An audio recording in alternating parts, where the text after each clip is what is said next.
agora a gente vai para Brasília conversar com o repórter Matheus Chu, que está acompanhando de perto os desdobramentos desse relatório da Polícia Federal apresentado ontem pelo diretor-geral ao presidente do Supremo Tribunal Federal. Esse relatório, né, Chu, que é encarado como uma bomba relógio, e o Dias Toffoli não se dobrou. Pelo contrário, ele está contra-atacando, ele está dobrando a aposta. O que tu tem de últimas informações sobre esse caso? Boa tarde. Oi, Mari, boa tarde PG, todos que nos acompanham. As últimas informações são sobre o clima entre os ministros. Há uma percepção não só da sociedade como um todo, a gente tem visto, né, reações no Congresso, muitas críticas da comunidade jurídica à participação de Dias Toffoli enquanto relator deste processo, mas agora, dentro do próprio Supremo, uma situação entre os ministros de desconforto, de constrangimento, né, com a divulgação feita pela Polícia Federal. Bom, num primeiro momento, Mário, o presidente do Supremo, o ministro Edson Fachin, vai precisar responder a esta arguição de suspeição que foi levantada pela Polícia Federal. Tende a recusar, né, qualquer pedido de impor uma restrição ao ministro Dias Toffoli, até levando em conta que a Polícia Federal, por não fazer parte, né, não ser uma parte interessada, não teria, digamos, a autoridade para solicitar esta suspeição. Mas o fato é que a estratégia, como você dizia na abertura do programa, não é, a partir deste pedido, mudar o rumo deste processo, mas jogar luz na tentativa do ministro Dias Toffoli de dificultar as investigações da Polícia Federal, de tentar manter em sigilo o que está sendo descoberto. Há uma queixa, inclusive da defesa de Daniel Vorcaro, de outros investigados, sobre vazamentos seletivos, e este é um dos motivos do ministro ter solicitado hoje o acesso a todo o material que foi apreendido em aparelhos celulares de Vorcaro e de outros investigados. É uma demonstração também, Mário PG, de que ele está dobrando a aposta, que pelo menos até agora, 13h22 da tarde, não pretende deixar o caso. Mas a pressão aumentou muito nas últimas horas, especialmente desde ontem, PG. Chu, deixa eu te perguntar, isso do relator, né, pedir acesso a todos os dados relacionados aos celulares apreendidos, enfim, eu queria, dentro do possível, que tu explicasse pra gente, assim, isso é legal? Imagino que seja, né? Ele tem espaço para isso. Se é legal, por que o relator, em tese, pode ter acesso a essas provas? E o quanto isso é uma imoralidade? Eu queria que tu explicasse pra gente o que ele está fazendo dentro da lei, dentro do regimento, o que está fora, enfim. Não é ilegal, tá? O ministro pode solicitar. O que, desde o início, chama atenção é o interesse de Dias Toffoli em acompanhar todos os passos da investigação desde o início. Isso não é comum, vamos lembrar, né? Não é nem um pouco comum. Vamos lembrar que ele determinou que somente 4 agentes da Polícia Federal poderiam acessar esse material, que as provas precisariam ficar guardadas lá no Supremo. Ele solicitou uma cariação, né, colocar frente a frente os investigados no momento em que eles sequer tinham prestado depoimento, uma atitude dele, um pedido dele, contrariando o que a própria Polícia Federal pensava. Então há uma inversão total dos fatores, né? O ministro relator pedir acesso às provas lá no momento de apresentação da denúncia ou após a apresentação da denúncia seria algo, digamos, até comum, PG. Mas nessa fase inicial não tem nem inquérito finalizado, não tem ninguém indiciado. É estranho, no mínimo, embora seja permitido, este tipo de pedido do ministro Dias Toffoli. É claro que nós estamos falando de algo que afeta diretamente a ele. Então o ministro pode, diante das queixas e queixas que ele próprio tem feito de vazamentos seletivos, querer saber o seguinte: bom, se eu sou citado em conversas, né, se a ideia é tentar colocar o meu nome na roda, fazer ilações, e ele utilizou o termo ilações na primeira nota divulgada ontem, eu quero saber absolutamente tudo que tem para ver se a Polícia Federal pode de fato dizer que eu sou suspeito, né? Aí a gente tem um interesse que é o interesse do próprio ministro.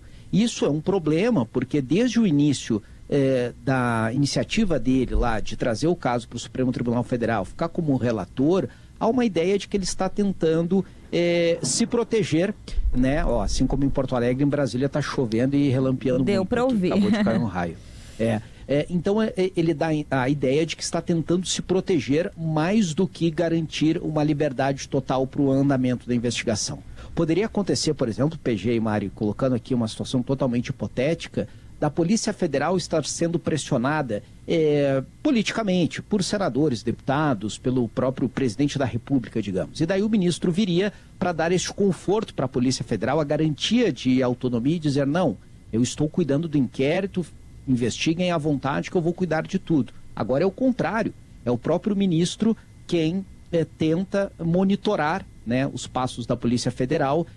Esta é a ideia que me passa todas as ações que ele tomou até agora, né, observando passo a passo. Ele chegou a enviar, PG, perguntas que os investigadores deviam fazer durante os interrogatórios. Pois é. Chu, eu acho que talvez para alguns ouvintes não esteja claro o que Toffoli está tentando esconder. Então vamos tentar detalhar o que se sabe já de possíveis relações entre o ministro Dias Toffoli e o Banco Master. Porque isso envolve empresa familiar, envolve resort no Paraná. Então vamos explicar didaticamente assim para os ouvintes o que pode ser que Toffoli está tentando esconder ou que está sendo analisado que ele poderia estar tentando esconder. Esse relatório da Polícia Federal ele não foi divulgado, ele é sigiloso. Algumas informações foram divulgadas, especialmente na Folha de São Paulo pela colunista Mônica Bergamo, e dão conta de que o relatório da Polícia Federal ele já traz alguns indícios de possível ligação entre Toffoli e Vorcaro. Ele traz, por exemplo, mensagens trocadas entre eles, entre o próprio Toffoli, combinando a presença em uma festa, em uma comemoração de aniversário. Tratam também aí de conversas entre Vorcaro e o cunhado dele, cunhado de Vorcaro, sobre pagamentos relacionados à compra deste resort lá no Paraná, que pertencia em parte à empresa da qual Dias Toffoli agora admite que é sócio. O que foi revelado de ontem para hoje, e o próprio ministro admite só agora, o que também é um problema, e que deixa este caso num patamar muito mais elevado do que estava antes, é a revelação de que Toffoli era sócio, junto com 2 irmãos, de um resort, que esse resort foi vendido, em parte, lá em 2021, para um fundo ligado ao Banco Master, né? E que até agora, Mari, isso não estava, não era público, não havia sido revelado. A gente não sabia. Exatamente.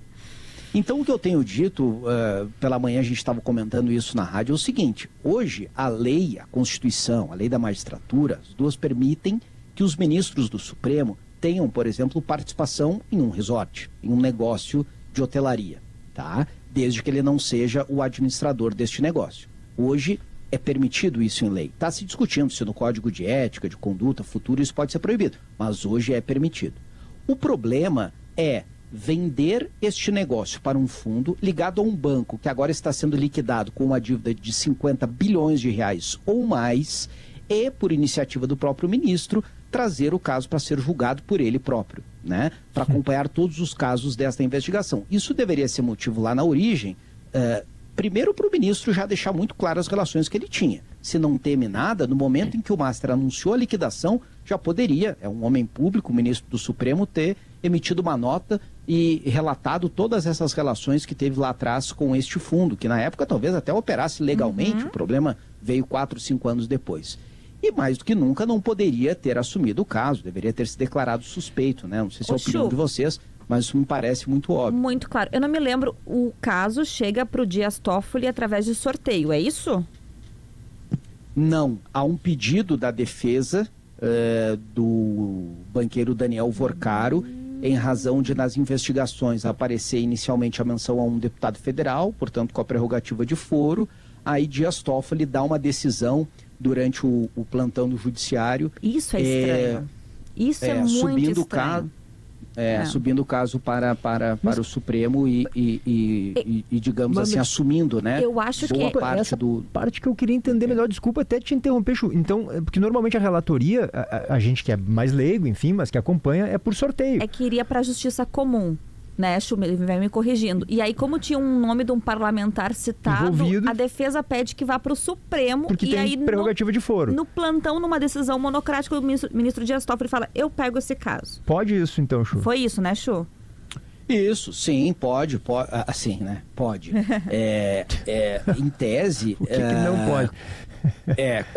Quando há citação, né, de fato de um investigado com a chamada prerrogativa de foro, é comum que este caso seja remetido ao Supremo, né? As dúvidas sobre o interesse de Dias Toffoli em assumir o cargo, elas ocorrem justamente em razão dessas conexões que ele pode ter com o Vorcaro, e também do interesse, né, de muitos políticos, agentes políticos em Brasília, de diferentes espectros políticos. Eu tenho destacado isso porque é uma crise, né, e as conexões de Vorcaro são muito amplas, é uma crise que atinge várias pessoas. Então havia o interesse de muitos políticos em Brasília de que esse processo ficasse no Supremo, não tivesse assim tanta transparência, essas divulgações parciais que a Polícia Federal faz, né, talvez preservação de divulgação de alguns nomes. Então havia muito interesse deste caso não ficar exposto, né, ou diante da vontade de um juiz de primeira instância que talvez não teria as relações político-institucionais, para dizer assim, que os ministros do Supremo têm. Né? Eu acho que é o grande contexto, e aí me ajudem Chu e PG para a gente relembrar rapidamente o histórico, começando por Dias Toffoli pegando o caso para si num plantão. Aí em seguida vem a tal da final da Libertadores em Lima, no Peru, que ele pega carona num jatinho que tinha um advogado envolvido na defesa do caso do Banco Master. Aí vem a questão do resort, das relações da empresa da família dele, que vendeu parte para o fundo do Banco Master. Tem até uma citação envolvendo a esposa dele, né, Chu? A esposa do ministro Dias Toffoli. Exato. É uma sequência de situações. É uma sequência de coisas. Aí ele pega e determina uma cariação no momento do processo que não é muito comum. Depois ele pega as provas e concreta no Supremo, não quer que as provas vão até a Polícia Federal, quer que fiquem no Supremo. É essa sequência de fatos, fugindo da normalidade, que faz acender um alerta. E aí culmina com esse relatório da Polícia Federal, que comprova de que sim, o nome dele é citado em mensagens extraídas do celular do principal suspeito, sim, que é o presidente do Banco Master. E é um juiz, um magistrado que tem que ser o árbitro, né, Chu? E o cara tá se imiscuindo, interferindo no jogo ali, ou pelo menos essa é a impressão o tempo todo de que ele tá querendo chegar e fazer parte, entender, se intrometer no que tá acontecendo e buscar essas informações para ele, né? Não é comum. Não é comum. O negócio lá no Paraná, o Resort Itaiaiá, ele também é algo muito mal explicado, porque desde o início, em razão de um trabalho jornalístico de vários veículos, né, profissionais de imprensa que enviaram repórteres para lá para investigar essa situação, através dessas divulgações nós soubemos que o resort, há alguns anos, era de propriedade desta empresa, Meredith, que tinha entre os sócios lá na junta comercial 2 irmãos de Toffoli, um deles é padre, o outro é engenheiro. O jornal Estado de São Paulo enviou um repórter na residência deste engenheiro e verificou que era uma casa simples. A esposa dele disse que ele não era sócio de empresa nenhuma, porque eles levam uma vida simples, sem luxo, né, sem grandes posses, sem grandes propriedades. E aí veio a suspeita, a partir destas matérias, né, de alguns apontamentos da Polícia Federal, de que Toffoli poderia ser sócio deste empreendimento. O ministro não fez questão nenhuma de esclarecer se era sócio, se não era sócio. Passaram-se semanas dessas divulgações. Aí hoje, depois do caso evoluir, da Polícia Federal divulgar e entregar esse relatório ao Supremo, hoje ele diz que sim, admite que era sócio, mas diz que não tinha nenhuma relação com o Vorcaro, que nunca recebeu o dinheiro dele, e afirma que a venda lá em 2021 ocorreu muito antes de qualquer questionamento sobre o Banco Master. De fato, ocorreu lá em 2021. O escândalo do Master começa a se consolidar somente no final de 24, começo de 2025. Mas se ele é sócio, está tudo absolutamente 100%, por que desde o início não esclarecer essas relações, né? Por que desde o início não se declarar suspeito? Então, tudo isso ajuda a colocar assim, uma nuvem de incertezas em torno dos interesses reais que Toffoli pode ter ao assumir esse caso. Obrigada, Matheus Chu, que volta a qualquer momento, porque tem essa reunião entre os ministros. Vão se reunir os 10 ministros, né, Chu? Porque ainda falta ocupar a 11ª cadeira que está vaga ainda desde a saída do Barroso. E vamos ver o que sai dessa reunião. Não sei se vai vir alguma novidade.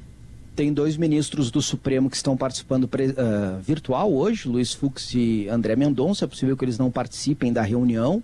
E o ministro Edson Fachin, presidente da corte, ele está muito pressionado, porque do Congresso vem pedidos de afastamento, pedidos de impeachment, muita pressão, né, de parlamentares que há bastante tempo, aliás, movem ações contra o ministro do Supremo, e agora tem um motivo, né, mais do que plausível para questionar o segmento de Dias Toffoli à frente desse caso.